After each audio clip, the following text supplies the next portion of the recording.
इस वीडियो के बाद अगर मुझे जेल भी जाना पड़े तो मैं संकोच नहीं करूंगा, क्योंकि 70 सालों से मुसलमानों द्वारा गलत पार्टियों को वोट देने की वजह से हमने बाबरी मस्जिद को खो दिया है। 450 सालों से जिस मस्जिद पर 5 वक्त की नमाज अदा की जा रही थी, जिस जमीन पर 5 वक्त अजान की आवाजें गूंजती थी, जिस मस्जिद पर, जिस जमीन पर एक अल्लाह का इबादत होता था, लेकिन मुसलमानों द्वारा गलत पार्टियों का साथ देने की वजह से आज उस जमीन पर एक अल्लाह की इबादत नहीं बल्कि मूर्ति पूजा होगी, शिर्क का काम होगा, वहदानियत की धज्जियां उड़ जाएगी और वहां पर अल्लाह ताला का जिक्र नहीं बल्कि इंसानों द्वारा बनाए गए भगवानों का जिक्र होगा। ये सब कुछ, इन सब का जिम्मेदार सिर्फ और सिर्फ खुद मुस्लिम समाज है। लेकिन आज का ये वीडियो क्यों, ये सब बातें क्यों? क्योंकि भक्तों की नजर सिर्फ बाबरी मस्जिद पर नहीं थी, बल्कि भक्तों की नजर मथुरा के ईदगाह मस्जिद पर भी थी, जिस पर सुप्रीम कोर्ट ने पानी फेर दिया है। मथुरा की शाही ईदगाह मस्जिद पर हिंदू पक्ष ने दावा ठोका है कि मुगल सम्राट औरंगजेब ने 13.37 एकड़ की जमीन पर कृष्ण जन्मभूमि के एक मंदिर को ध्वंस करके मथुरा की मस्जिद का निर्माण किया है, जबकि सुप्रीम कोर्ट के अंदर मुस्लिम पक्ष बार बार प्लेसेस ऑफ वर्शिप एक्ट 1991 की दुहाई दे रहा है, जिसके बाद सुप्रीम कोर्ट ने हाई कोर्ट के उस फैसले को रोक दिया है जिसमें कहा गया था कि मथुरा के शाही ईदगाह मस्जिद पर जांच पड़ताल की जाएगी, एक कमिश्नर नियुक्त होगा। लेकिन सुप्रीम कोर्ट ने अपने फैसले में कहा है कि मथुरा के शाही ईदगाह मस्जिद में किसी भी किस्म की कोई भी जांच पड़ताल नहीं होगी और ना ही वहां पर कोई कमिश्नर नियुक्त किया जाएगा, जिस पर असदुद्दीन ओवैसी साहब ने नरेंद्र दामोदर दास मोदी जी, जो कि हमारे देश के प्राइम मिनिस्टर हैं, उनसे आर्ग्यू किया है, रिक्वेस्ट किया है कि वो इस देश के प्राइम मिनिस्टर होने के नाते, जो इस देश में कानून है जिसका नाम है प्लेसेस ऑफ वर्शिप एक्ट 1991, वो उसके तरफ खड़े हो जाए, उसका प्रोटेक्शन करे, उसकी हिफाजत करे। लेकिन हमारे देश के प्राइम मिनिस्टर ना जाने भारत के किसी मंदिर में बैठकर राम राम राम राम जप रहे हैं। मुझे समझ नहीं आता कि इस देश का प्राइम मिनिस्टर नरेंद्र मोदी जी, इसको कोई परवाह नहीं कि इस देश का हिंदू मुसलमान आपस में लड़े, इनको कोई परवाह नहीं देश में स्कूल कॉलेज हॉस्पिटल बने, इनको कोई परवाह नहीं देश में दंगा फैल जाए, इनको सिर्फ राम राम राम राम करना है। यही तो सवाल है कि अगर तुमको राम राम राम राम करना है, अगर पंडित का पुजारी, मंदिर का पुजारी ही बनना है, तो फिर पीएम पद से इस्तीफा क्यों नहीं दे देते मोदी जी? अगर उनको एक खास धर्म और एक खास समुदाय से लगाव है तो उनको प्रधानमंत्री पद से इस्तीफा दे देना चाहिए और भारत के किसी मंदिर पर अपना पद को छोड़कर वहां कोई पंडित का काम करना चाहिए। अगर वो भी नहीं हो रहा तो जिस बाबरी मस्जिद पर जबरदस्ती राम मंदिर बनाई जा रही है, उस राम मंदिर का पुजारी क्यों नहीं बन जाते मोदी जी? क्योंकि एक पीएम का इस तरीके से स्वभाव किसी भी तरीके से मायने नहीं रखता। यही मसला बाबरी मस्जिद के अलावा, मथुरा मस्जिद के अलावा उत्तर प्रदेश के ज्ञानवापी मस्जिद का भी है। ज्ञानवापी मस्जिद पर भी हिंदू पक्ष दावा ठोक रहा है और उस पर भी सुप्रीम कोर्ट ने बहुत बड़ा बयान दिया है। मई 2022 में उत्तर प्रदेश के ज्ञानवापी मस्जिद में हिंदू पक्ष ने दावा ठोक दिया कि यहां पर भी पहले मंदिर थी, बाद में मस्जिद बनाई गई। उस दावे के ठोकने के बाद उन्होंने बेसमेंट का ताला खुलवा दिया और ताला जब खुला तो देखा गया कि जबरदस्ती हाथों से खुरेद खुरेद कर त्रिशूल का निशान बनाकर कहा गया कि त्रिशूल प्रकट हो गया। जिसके बाद उसी ज्ञानवापी मस्जिद के कोने में एक वजूखाना था, उसको सील कर दिया गया और जब उसको पूरा पानी निकाला गया तो उसमें से एक फवारा निकला और अंधभक्तों ने कहा यह फवारा नहीं है बल्कि ये शिवलिंग है, इसीलिए यह मस्जिद हमारी हो गई। और तब से लेकर अब तक, मई 2022 से लेकर जनवरी 2024 तक ज्ञानवापी का वो वजू खाना बंद है जहां पर मुसलमान वजू बनाते थे। लेकिन सुप्रीम कोर्ट ने कहा है कि चूंकि वहां पर बदबू फैल रही है, वो वजू खाना खराब हो चुका है, वहां की मछलियां मर चुकी हैं, तो अब वहां पर साफ सफाई होनी चाहिए। लेकिन सवाल यही पैदा होता है कि क्या सुप्रीम कोर्ट को worship act, places of worship act 1991 के बारे में नहीं पता है?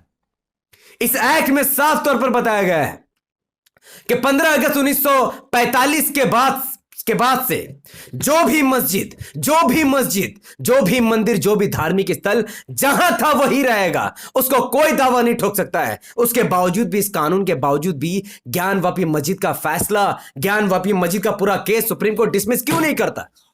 मथुरा मस्जिद का केस सुप्रीम कोर्ट डिसमिस क्यों नहीं करता? जब भारत में ऑलरेडी एक कानून है और 1945 से पहले से और बाद से मथुरा की मस्जिद या फिर ज्ञानवापी मस्जिद मौजूद थी, तो वहां पर हिंदू पक्ष का दावा क्यों चलाया जा रहा है? क्यों सुप्रीम कोर्ट ही कानून को नहीं मान रहा है? आप जानते हैं कि भारत के 70 करोड़ मुसलमानों को, भारत के 25 करोड़ मुसलमानों को यह नहीं पता कि सुप्रीम कोर्ट ने क्या फैसला दिया बाबरी मस्जिद को। क्या तुमने कभी फैसला को उठाकर पढ़ा है? मुझे समझ ही नहीं आ रहा है कि 1991 प्लेसेस ऑफ वर्शिप एक्ट होने के बावजूद भी बाबरी मस्जिद की जमीन राम मंदिर के पक्ष में क्यों दे दी गई।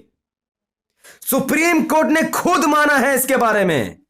सुप्रीम कोर्ट कहता है कि 450 साल से बाबरी मस्जिद थी, मुसलमानों के साथ गलत हुआ है, मुसलमानों के साथ अन्याय हुआ है, जबरदस्ती मुसलमानों की मस्जिद मुसलमान से छीन ली गई है। उसके बावजूद भी सुप्रीम कोर्ट ने बाबरी मस्जिद को बनाने की जगह राम मंदिर के पक्ष में फैसला क्यों दिया? क्या भारत के 25 करोड़ मुसलमानों को यह समझ में नहीं आ रहा है? सुप्रीम कोर्ट ने खुद माना है कि 1934 में बाबरी मस्जिद पर हमला करना गलत था। 1949 में जबरदस्ती बाबरी मस्जिद के अंदर मूर्ति को रख देना यह बाबरी मस्जिद का अपमान था, और 1992 में बाबरी मस्जिद को तोड़ना कानून का घोर उल्लंघन था। उसके बावजूद भी सुप्रीम कोर्ट ने यह फैसला बाबरी मस्जिद के पक्ष में नहीं बल्कि राम मंदिर के पक्ष में दे दिया। क्या तुम्हें यह समझ में नहीं आ रहा है? खुद सुप्रीम कोर्ट ने अपने उस फैसले में कहा है